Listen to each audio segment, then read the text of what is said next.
আজি উত্তৰ প্ৰদেশত সংঘটিত হোৱা চণ্ডীগড়ৰ পৰা ডিব্ৰুগড় অভিমুখী আসলে যি যাত্ৰীবাহী ৰেল আছিল সেই ৰেলখন দুৰ্ঘটনাগ্ৰস্ত হোৱাৰ পাছত ইতিমধ্যে পূৰ্বোত্তৰ ৰেলে তিনিটাকৈ হেল্পলাইন নম্বৰ মুকলি কৰিছে। তাৰে উজনি অসমৰ বিশেষকৈ আমি যদি কওঁ যোৰহাটৰ পৰা তিনিচুকীয়ালৈকে আসলে উজনি অসমৰ যিসকল যাত্ৰী আছিল বা তেওঁলোকৰ যি প্ৰয়োজন আছিল, তেওঁলোকৰ যি পৰিয়ালৰ লোক যদি কোনোবা তাত আছিল বা সন্ধানহীন হৈ আছে বৰ্তমানলৈকে সেই যাত্ৰীবাহী ৰেলখনত তেওঁ যদি যাত্ৰা কৰিছিল, তেওঁলোকৰ কাৰণে এটা খবৰ যে মৰিয়নি ষ্টেচনে ইতিমধ্যে মৰিয়নিত এটা হেল্পলাইন নম্বৰ মুকলি কৰিছে আৰু সেয়া হৈছে 6001882410। পুনৰবাৰ কৈছোঁ, মৰিয়নিত আচলতে যি মৰিয়নিৰ বা উজনি অসমৰ যাত্ৰীৰ কাৰণে যি আচলতে হেল্পলাইন নম্বৰ, বিশেষকৈ আজি পুৱা আচলতে উত্তৰ প্ৰদেশত চণ্ডীগড়ৰ পৰা ডিব্ৰুগড় অভিমুখী যাত্ৰীবাহী ৰেল আচলতে যি দুৰ্ঘটনাগ্ৰস্ত হৈছিল সেই ঘটনা ইতিমধ্যে সমগ্ৰ দেশ জোকাৰি গৈছে।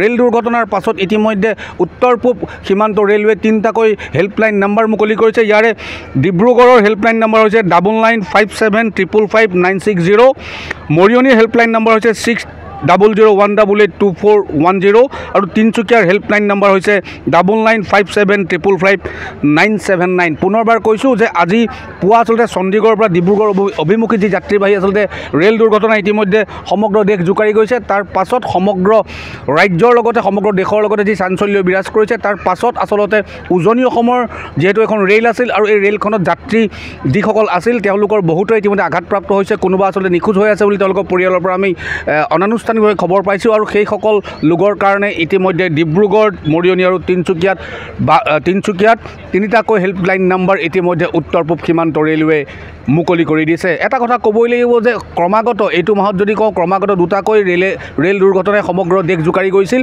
আৰু চণ্ডীগড়ৰ পৰা ডিব্ৰুগড় অভিমুখী আচলতে যিখন ৰেল আছিল সেই ৰেলখনত আমি যদি কওঁ প্ৰকৃতাৰ্থত উত্তৰ পূৰ্বাঞ্চলৰ আচলতে যিসকল লোক আছিল তেওঁলোকে হয়তো সৰ্বাধিক থাকিব, কাৰণ 0361273168 এই নাম্বাৰটো আপোনালোকে আচলতে এইটো এটা হেল্পলাইন নম্বৰ। এই নাম্বাৰটো আপোনালোকৰ যদি কোনোবা আছে এই বিষয়ে আপোনালোকে খবৰ ল'ব পাৰিব।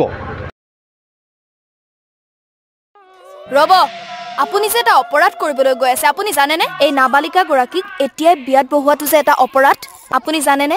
অপৰাধ কেনেকৈ? মোৰ ছোৱালী, মোৰ কথা। তুমি যিয়েই নোকোৱা ভূঞা, 18 বছৰৰ তলৰ যিকোনো কন্যা সন্তানৰ বিয়া দিলেই আইনগতভাৱে এক দণ্ডনীয় অপৰাধ। বিয়া দিয়াজন যিমান দায়ী, বিয়া পতাজনো সমানে দায়ী। এতিয়া তাই পঢ়া শুনা কৰাৰ বয়স, খেলা ধূলা কৰাৰ বয়স, তাইক খেলিবলৈ দিয়ক, পঢ়িবলৈ দিয়ক আৰু চাব এদিন আপুনি তাইক লৈ গৌৰৱ অনুভৱ কৰিব পাৰিব। এতিয়াই তাইক সংসাৰৰ বোজা দি তাইৰ ভৱিষ্যত জীৱনটো অন্ধকাৰ কৰাৰ অধিকাৰ তোমাৰ জানো আছে?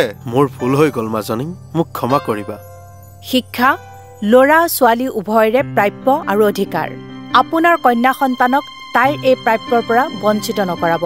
বাল্য বিবাহ ভাৰতীয় আইনৰ দ্বাৰা বিহিত এক দণ্ডনীয় অপৰাধ। এনে অপৰাধ কৰি আপোনাৰ কন্যা সন্তানৰ ভৱিষ্যত অন্ধকাৰৰ মাজলৈ ঠেলি নিদিব।